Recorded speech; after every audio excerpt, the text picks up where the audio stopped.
Howdy folks, and welcome back to another exciting video with our 1977 Ford Thunderbird giveaway car. Big thank you to Hemmings for partnering with us on this and getting this giveaway sorted out. You've seen this car in the first part. We got this thing to run, move under its own power, but now it doesn't want to stop, because what car would want to after sitting for 25 years?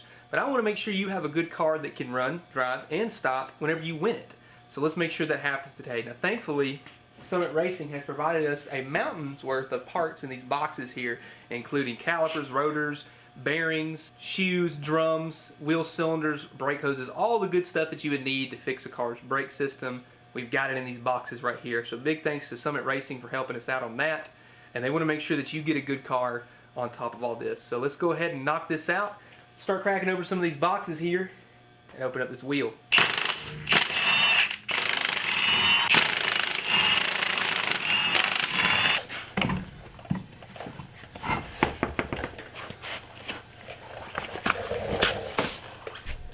If you followed along with us previously, you know that we did actually get to see the giant disc brakes that this car actually has on it. So these are basically like the size of what a truck would have on it of the day. I mean, this is a full-size frame car, so it's got all sorts of good parts on it.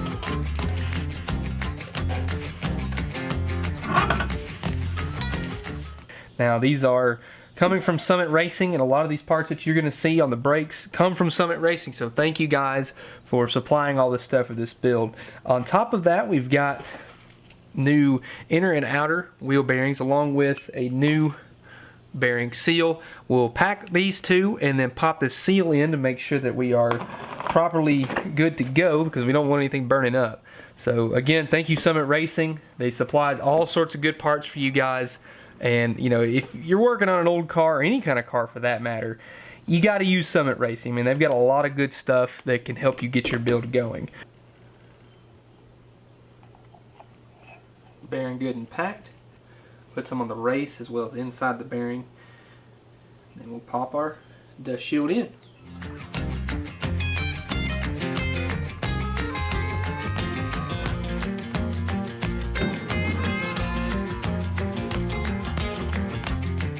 Oh yeah, that looks good right there.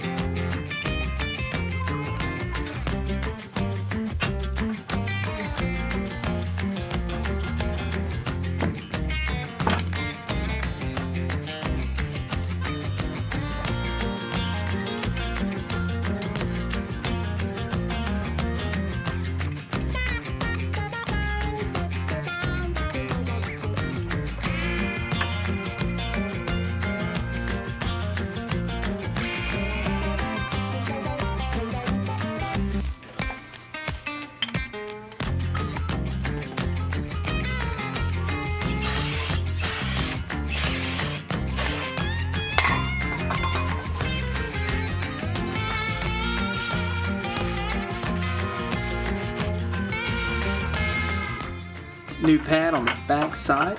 We'll pop this into place. Then I've assembled the new brake hose with the outside pad in our new caliper. That should just slide right over.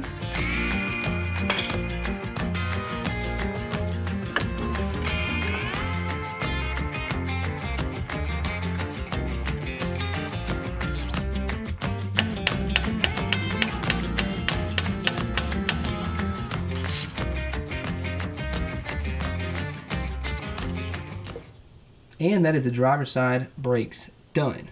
We'll have to move over to the other side and finish it up. But, I mean, I'm telling you, that looks awesome. You know, all sorts of brand new parts on this old car.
Look there, folks.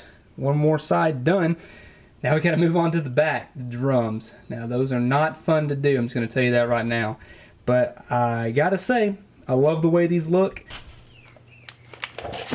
Is there anybody in the world who likes working on drum brakes? Not me.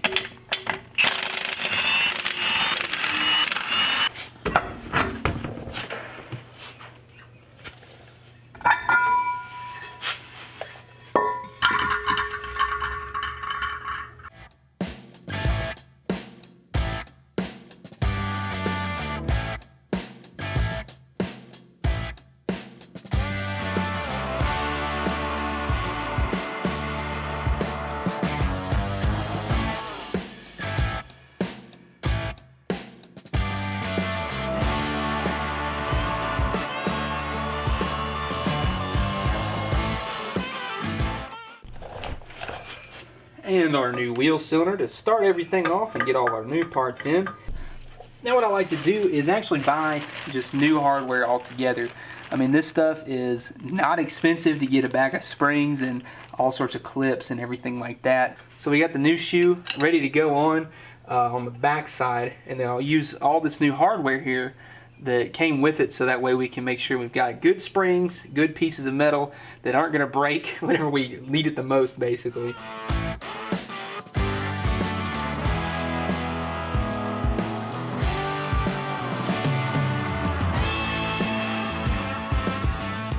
Look at that. Is that not beautiful? Y'all be honest with me. That's a good looking set of drum brakes right there.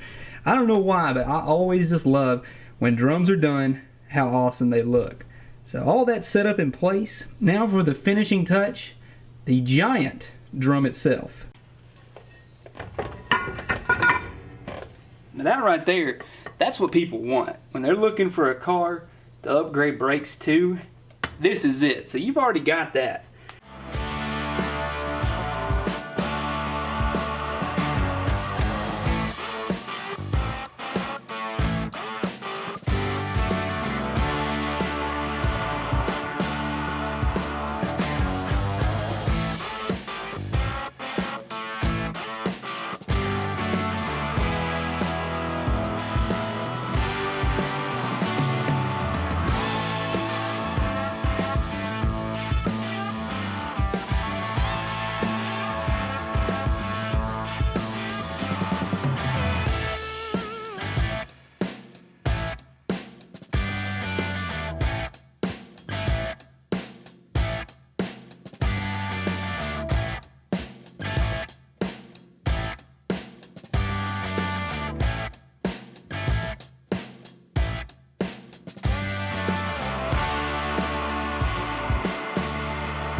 Here comes the rain.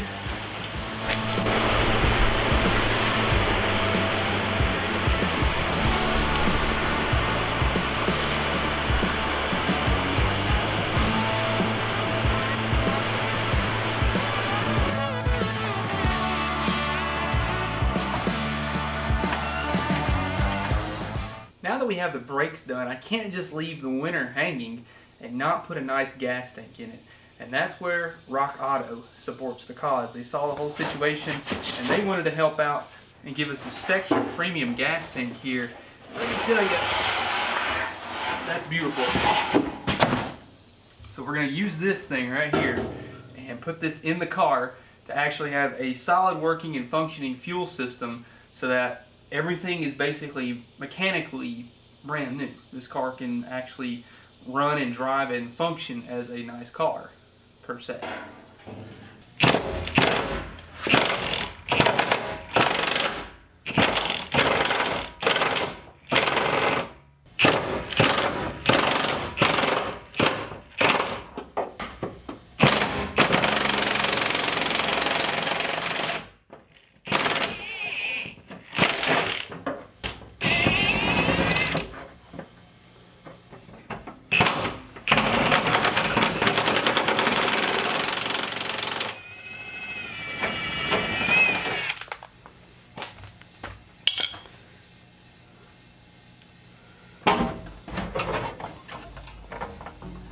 Maybe I should have put a jack stand under this thing. Whoa, it's heavy. Bet they filled this sucker full before they parked it, and now here it sits. All right, come on down there, buddy. It's all right. Woo, it's full. It is full of gas. Come on in. There you go. It's real easy like. Now I'm trapped. Oh my goodness, it smells terrible. Wow. Oh wow, it smells terrible. Come on down. There you go.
Got 5 gallons of gas here.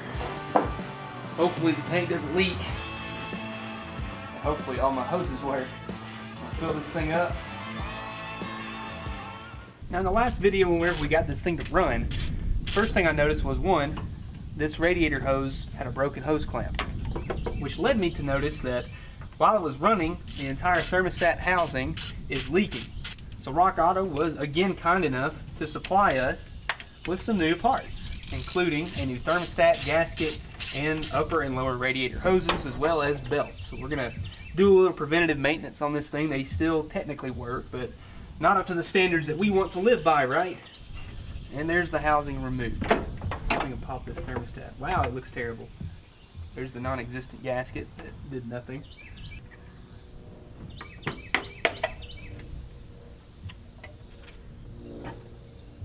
Doesn't even say what temperature thermostat it is, but looked like it was not stuck at least.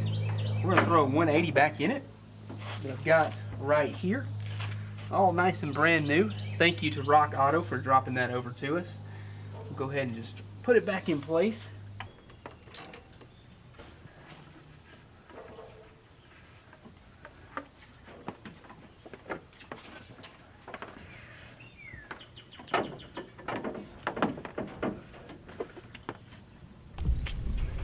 Here's where old belts removed.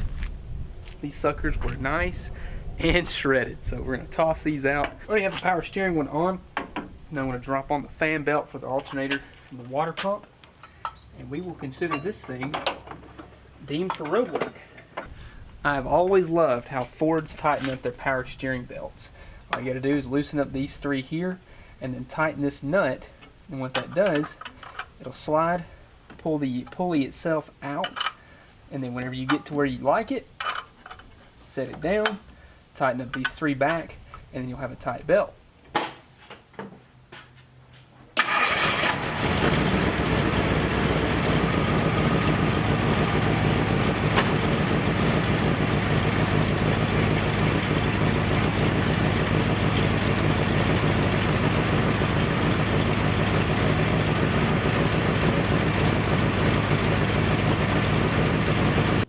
Y'all know I don't paint anything, but check out what we've been able to achieve.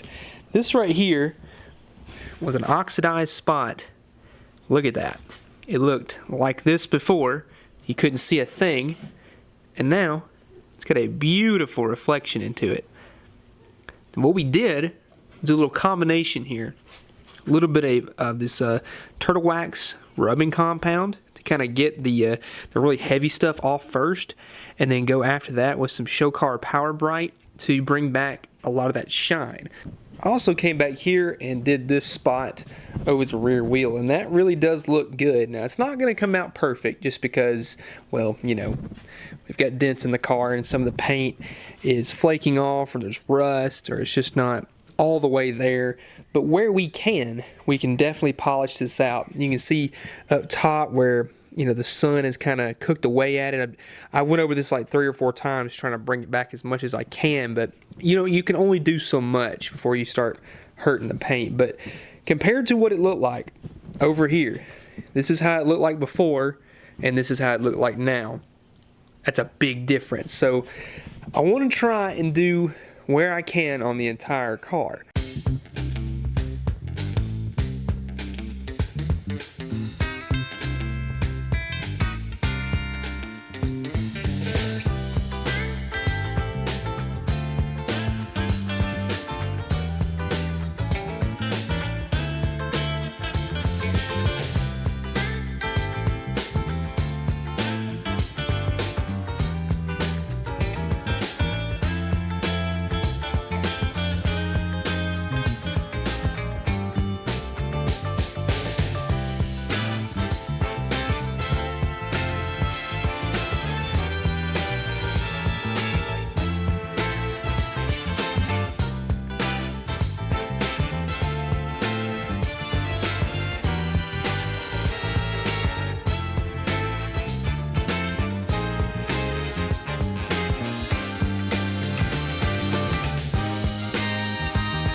this out right here.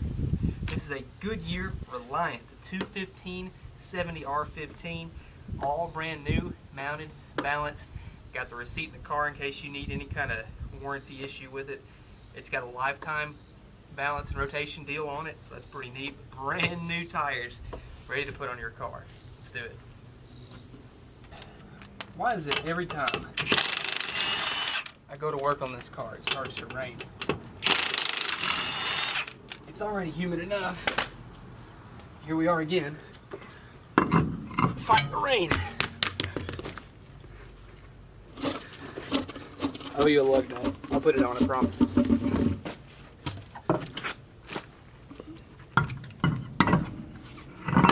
Man, that tire looks good.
Afternoon here in Tennessee, going for a drive in the old Thunderbird. Runs and drives pretty nice with these new tires. I mean, this car literally just floats. I mean, it's mounted, they're balanced, all brand new tires, the same size so you can rotate them too. Man, I'm telling you, this car, I get why these were basically sofas just rolling down the road back in the day. It rides great, it rides smooth. I mean, it says I'm doing about 45 right now, and it just likes it. I mean, this is built for cruising. This is what this car was intended to do, and I really like it. I mean, it's kind of nasty in here. It's still a little dirty, and it could use some work. I mean, obviously there's a lot of things that can improve on this car, but overall, I really like this thing. The temperature gauge is working. It's right down the middle, right down the center where it should be, and I know that the oil light works because whenever I changed the oil, right whenever I first started it, it took it a second for pressure to build up and circulate, so I know it works. So if something ever happens, you do have an oil pressure light. Whenever we ship it to wherever you live, it's going to need some work. Obviously, it needs a little bit of fine-tuning here and there. I mean, the carburetor's not 100%, could use some spark plugs, plug wires, just a basic little refresh, and then it would be a really nice driver. But overall, I mean, for sitting as long as it has, for over 25 years, it's really not that bad. I kind of hate to see it go, to be honest with you. I'm a big fan of these really big cars and just how they drive. I mean, they're big American luxury boats. They're meant to be cruisers. They're meant to be fun cars just to get out and drive. I mean, they're nothing like really spectacularly crazy, and that's why I like them. They're really easy to get into and have a lot of fun with. So whoever wins this, we haven't announced it yet, whoever wins this, I hope you have a great time enjoying this car and really using it for whatever you want it to be. Race car, cruiser, dirt track, derby car, it's your car. You can do whatever you want with it at that point. It's been set for 25 years, and honestly, what vehicle wouldn't need work? I mean, I'm 25 years old and I need some work too, put it that way. Downshift. I just barely leaned into it. I didn't try to floor it because I don't want to break the car before you get it. Right now it shows I'm doing 55 miles an hour. Not a problem in the world, not a care in the world. That's what's great about this car. It just doesn't care it's been sitting that long. You got all sorts of great, good parts on this thing. You've got belts, hoses, a new thermostat, new fuel pump, all new fuel system as far as the tank and sending unit go, new hoses. We redid all the brakes, you know, brake hoses, did everything brand new on it, calipers, rotors, pads, shoes, drums, the works. And brand new tires all the way around. Those are really nice Goodyears. I really wish I had them for something I was going to keep because these are really nice tires.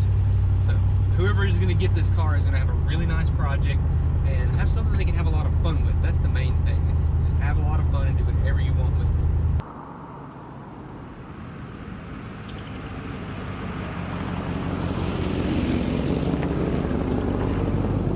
All right, and the moment you have been waiting for like the past month, the winner of the 1977 Ford Thunderbird that has been sitting for 25 years is Kirk Flint.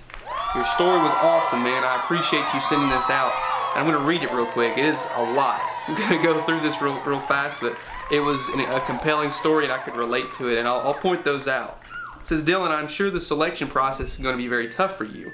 There's bound to be thousands of deserving people across the country. I can't say that I'm more deserving than anyone else, but what I can say is I would be the most grateful. I'm a father of three, 2 boys and my youngest is a girl. As my children got older and involved in activities, my oldest gravitated to baseball. He played competitive youth traveling ball from age 8 till around 14 when he moved on to the high school team. I was always involved with his team in individual training, and we spent countless hours practicing and studying his mechanics to try and make him better. The main reason I'm entering is not because of my oldest son in baseball, but for my middle child and youngest boy, Cody. See, while Cody's brother and I had the love for baseball in common, and we bonded with, Cody and I never really found something that we could bond over. Cody tried baseball because that's all he knew because of his brother playing all the time, but Cody just didn't have that deep desire to be in the field when it was 95 degrees outside. Feel you on that one. Cody always showed interest in cars, and since learning to drive is right around the corner for him, I've been thinking very heavily about getting a project car for us to work on together. Cody has always enjoyed tinkering with my tools. My wife and I have saved old household items like alarm clocks for him to disassemble and tinker with, which he enjoys. He's very intuitive and is always fabricating little devices to solve some simple problem around the house. I did this exact same thing. I shocked myself taking apart an alarm clock, but it was worth it. Usually if we're struggling with something, the first person we call is Cody. Cody's 13, and in Georgia where we live, he can get his permit at 15. His older brother's been driving for a couple years now and has had 2 different vehicles, both of which were newer. Cody enjoys classics or late model cars and hasn't settled on what he would want for the first car, but all of them he has considered are pre-1990. Growing up, I was into sports and played whatever sport was in season. My dad was not the athletic type, so throwing a baseball or football was not something we did much of, if at all. But what we did do together was work on cars. I have so many memories of rebuilding, fixing, modifying, or just maintaining cars and trucks with my dad. Of course, I had to start at the bottom as a flashlight holder. Soon we were honing cylinders, rebuilding transmissions, and anything else we had going on at any given time. I didn't realize it then, but I was learning so much about myself and who I could be, and I have my dad to thank for that. Feel you there? If I won this car, it would be a project that I could work on with Cody for it to eventually be his. We would have a couple years to spruce it up, make it look nice, and of course ensure it's safe. I know there are no airbags, backup cameras, and self-parking functions, but in the event he did have a fender bender, a tank of a car like this Thunderbird should win that battle easily. Cody is a smart, cautious young man, not a speed junkie, and I know he will take care of whatever he drives. I'm honestly not looking for a first car for my son, I'm looking for the opportunity to bond with him. Regardless, if Cody were to come away with the lessons I learned from my dad, if we were able to bond over the experiences and create memories he will carry with him for years to come, I would be a very lucky dad. I will admit, I was never a top-shelf auto mechanic. My dad always had to bail me out and help me finish whatever it was I was working on. My problem was I could take apart anything, but putting it back together, well, that was the tricky part. I did further my passion for turning wrenches in the Air Force as a GEF 110 afterburner turbofan jet engine mechanic. That was a mouthful. This engine had the airframe that was designed around it known as the F-16 Fighting Falcon. I was a flightline mechanic as well as in the back shop, served overseas in a supportive role while keeping these jets flying safely for the world's best pilots to show why the USA has the highest standard for air superiority. I served a little more than 8 years before making the decision to separate for personal reasons. It was such an honor and privilege to have served, and I can say that I wished I would have been able to have done more. My passion in the automotive industry is hands down dirt track racing. My dad was a volunteer at a dirt track in New York State where I grew up. My family spent every Saturday night of every summer I can remember at the track, and I would not have traded a single night for anything even then. The sound of the engine, smell of the exhaust, and the thrill of the competition was so intoxicating to me. I know it's not the same, but I can relate to why the Coliseum was so popular. I never raced, but I'm sure if I had a racing bug, it would have bit me hard. As life got in the way, my love for dirt track faded for many years, but it was rekindled a few years ago when a new dirt track was built 30 minutes from my house. Cody has been several times with me and always enjoyed the show. As he has gotten older though, sitting in the heat and dealing with the bugs has made it less enjoyable for him. For me though, I make every race I can. Although that Thunderbird is not an F-16 aircraft and that 351 is no jet engine, but the 400 it has is, I feel I have enough knowledge and experience from working with my dad to pass some of that to Cody for him to use. Before buying my 1992 Firebird in 1998, my dad and I did all of our own work, usually together. When I joined the military, I continued to do almost all of my own work. However, as I upgraded my lifestyle, having the time to do the work became less and less. Not to mention cars became harder and harder to work on with all the electronics and newer technology. Now I'm an air conditioning contractor. Part of the reason I was drawn to the field is because I still get to turn wrenches. Nowadays I don't do much of that, but a project car like your Thunderbird will provide plenty of opportunity. I can honestly go on and on about my interest in cars, the industry, and my life story, but I'm keeping you from reading all the other amazing stories of your other fans. This was such a great idea you had, and I wasn't even going to enter, but I thought this is a chance I had been needing and didn't want it to pass. Regardless of your decision on who to give this awesome gift to, know that I thank you for simply allowing me to share my story, as putting it in writing has made it fill my heart, excited and energized me to be more proactive with bonding with my son. Can't wait till the winner is announced, and I can only imagine the endless days and countless nights Cody and I could have bonding over a project car like this. Father and son. A humble fan and grateful father, Kirk. Kirk, thank you so much for that submission. That was really touching to read, and a lot of that can relate to a lot of the things that I've gone through, and I'm sure that a lot of folks have gone through. It was a tough decision, but I know that Kirk has good intentions for the car, and he plans to use it to whatever it was intended for, to really bond with his family and enjoy it for the utmost potential that this car could have. So thank you so much, Kirk, and thank you everyone who submitted. I don't want this to be the last giveaway. I'd love to do another one in the future, so always keep in mind and keep on a lookout for future giveaways that you could subscribe for. And don't forget to like this video to show me that you are excited about these giveaways, and you know, check out Hemmings, check out Summit Racing, check out Rock Auto, because they helped make this happen. I didn't do this on my own. They helped me do all this, so it was really fun to do all this work and really make something for somebody else, you know, because it's not all about me. It's not all about us individually. It's about us as a collective group, and that's what's great about everything in the car community. It kind of relates to our relationship that we should have with Christ, is that, you know, we're all together. We're all in a group. We're all a family. You know, we're brothers and sisters in Christ. We have to make that first step by accepting Him and living for Him. So this giveaway really kind of reminded me of that, and I hope you guys are excited for the next one. So thank you so much for watching, and I'll see you in the next one.